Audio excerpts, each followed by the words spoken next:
Yeah, it's music to my ears. It's your boy Crypto Blood, and welcome to another episode of My Two Satoshis.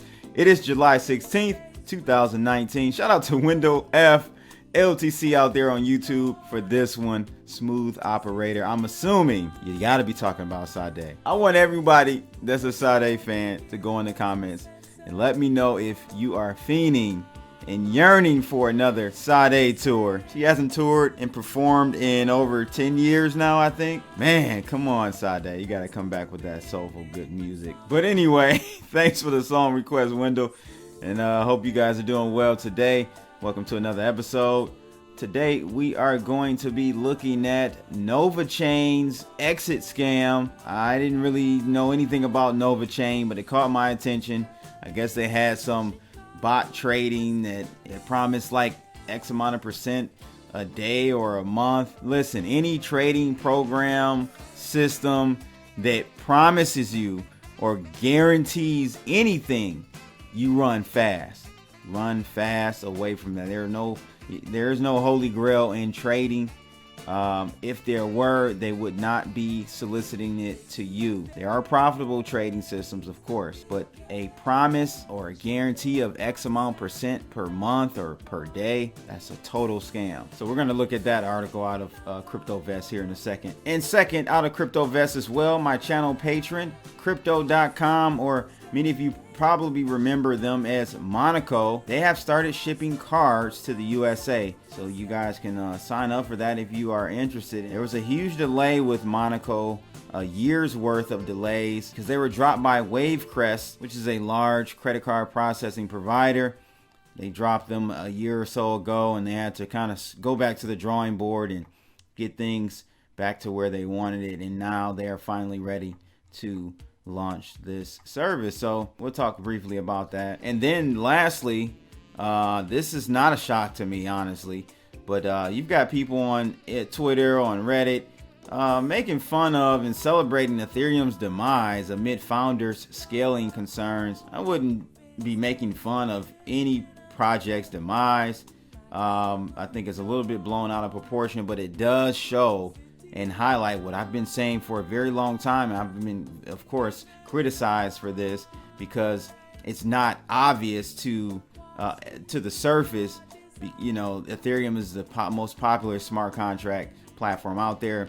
There were so many projects that ICO'd on there, but it looks like Vitalik in a comment said that Bitcoin Cash may have all the properties needed to scale in between now and Ethereum 2.0. He's saying 1+ year out, but from my research and my understanding of things, it's more like 2+ years out. So he's talking about possibly using Bitcoin Cash and even Ethereum Classic, which is crazy, right?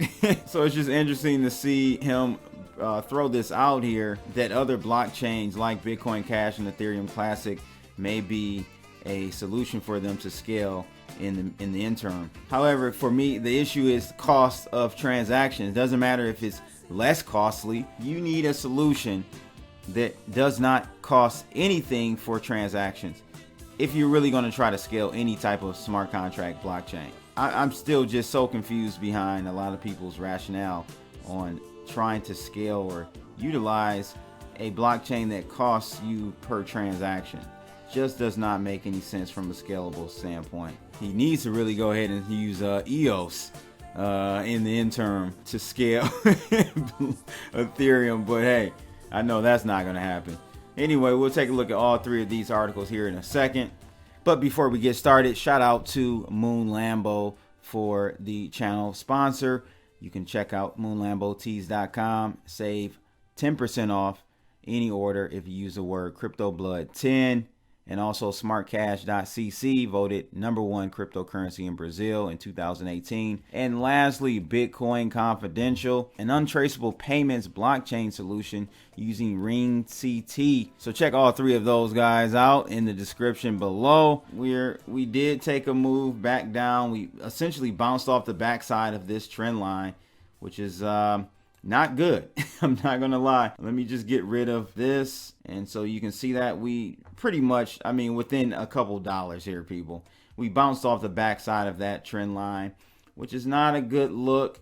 However, if we don't make newer lows, meaning going back to 9,800, so we'll have to see. I mean, right now as I record, we can see a kind of a U-shape, V-shape recovery here. So it could mean that we're gonna go ahead and try to test this trend line again.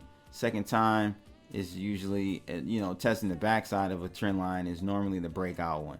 So if we start getting close back to, let's say 11,000, just 11,000, that's a good sign for us.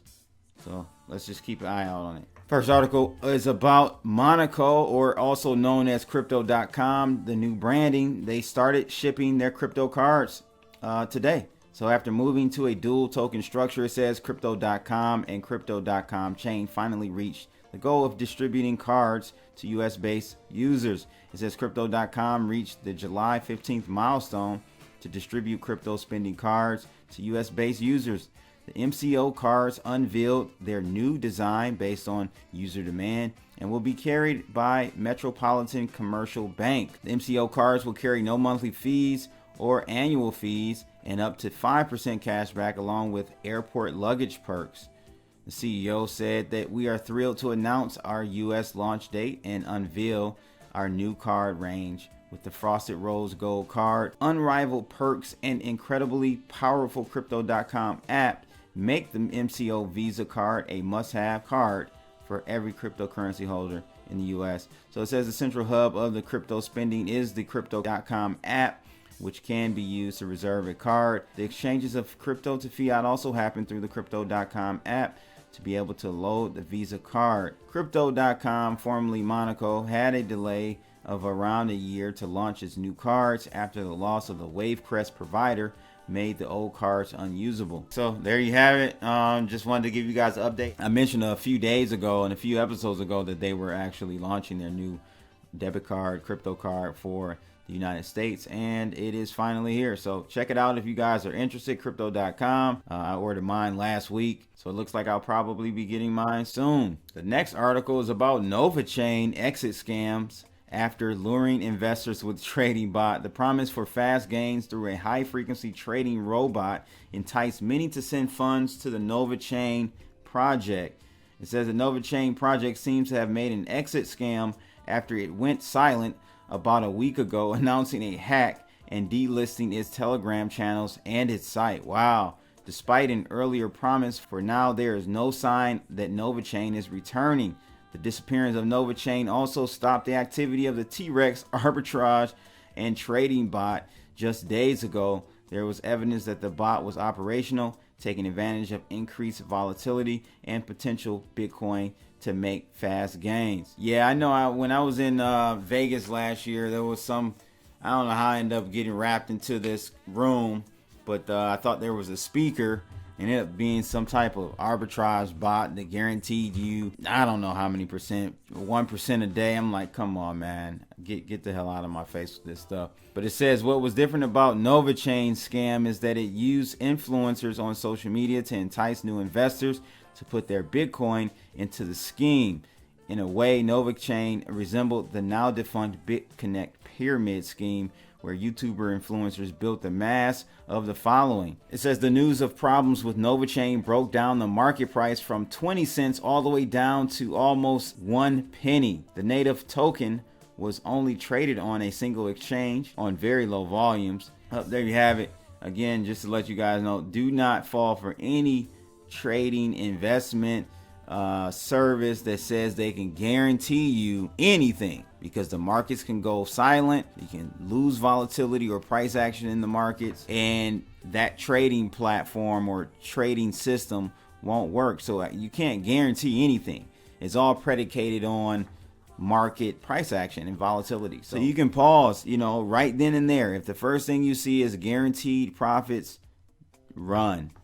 Don't even have to waste your time. But the last article, something that was shocking to see or hear, and it was about, when I saw this, I'm like, wow, this can't be true, but it looks like it is. Ethereum and the Bitcoin Cash Gambit. It says it's that simple. Scaling something worth billions of dollars without breaking it is a monumental task. Of course, and I just have to add in here, scaling it when it's running and it's live.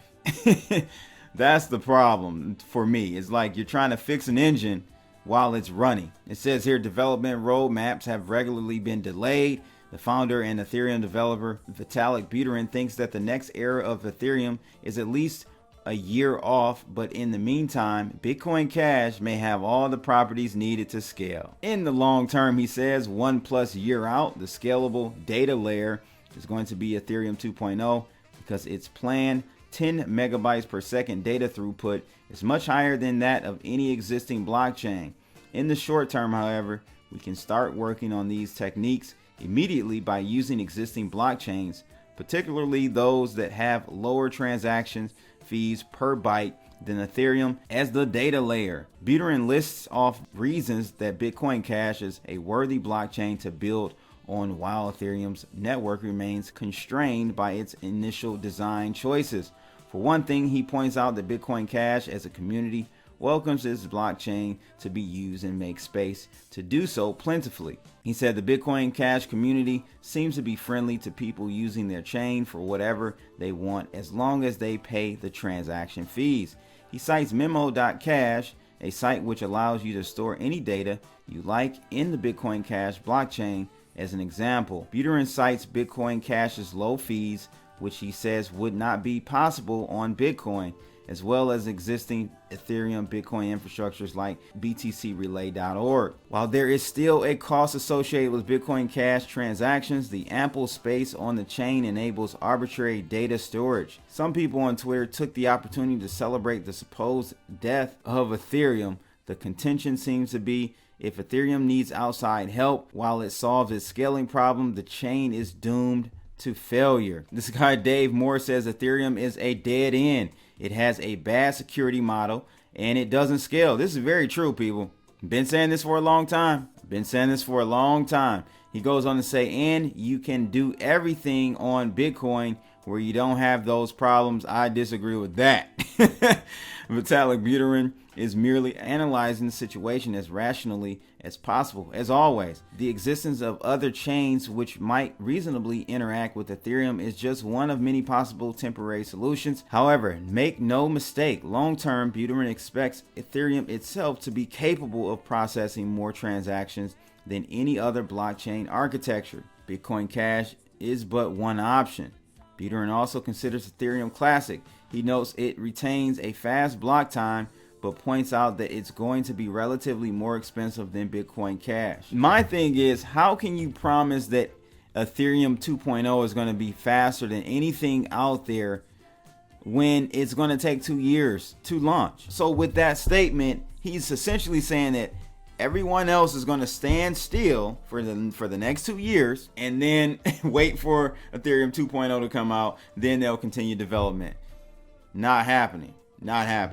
In 2 years, we'll probably be on EOS 3.0 by then. And other projects, Binance Chain, I'm sure they're going to continue to enhance their throughput. So I don't understand it, people. It goes on to talk about Ethereum Classic as the original Ethereum chain without a hard fork that later repaired damage done to the ecosystem by a single hack. For every critic on Twitter, though, several people praised and defended Ethereum and Buterin in his recent wave of attacks.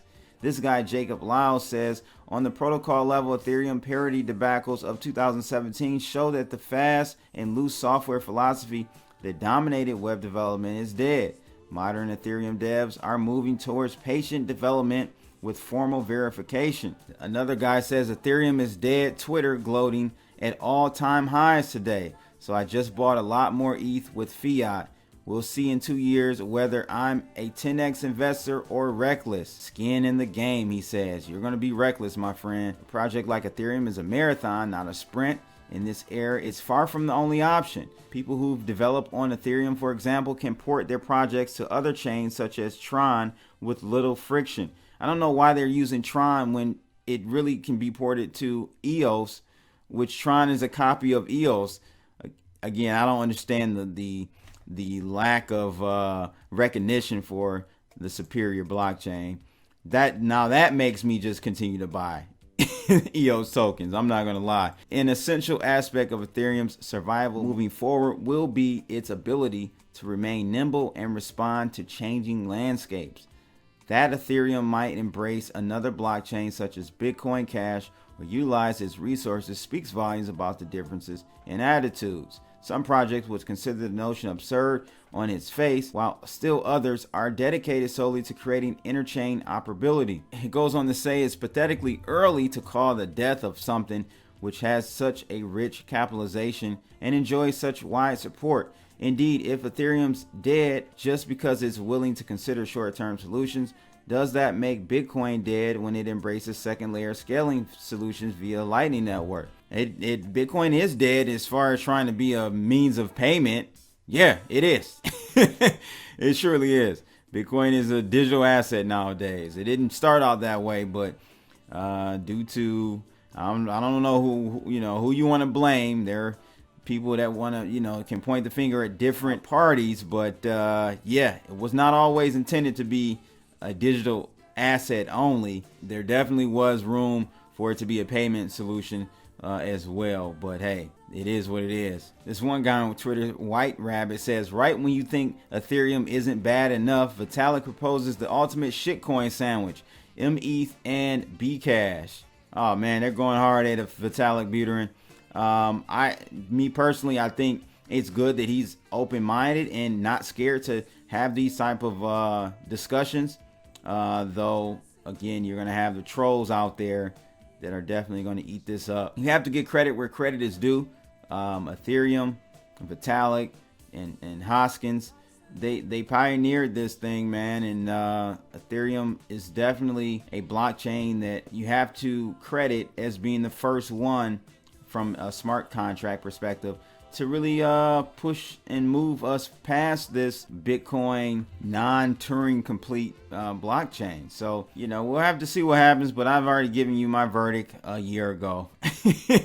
I don't think they're really going to be able to cross the Rubicon and meet up and compete with the blockchain 3.0 and even more advanced blockchains than that, 4.0 blockchains.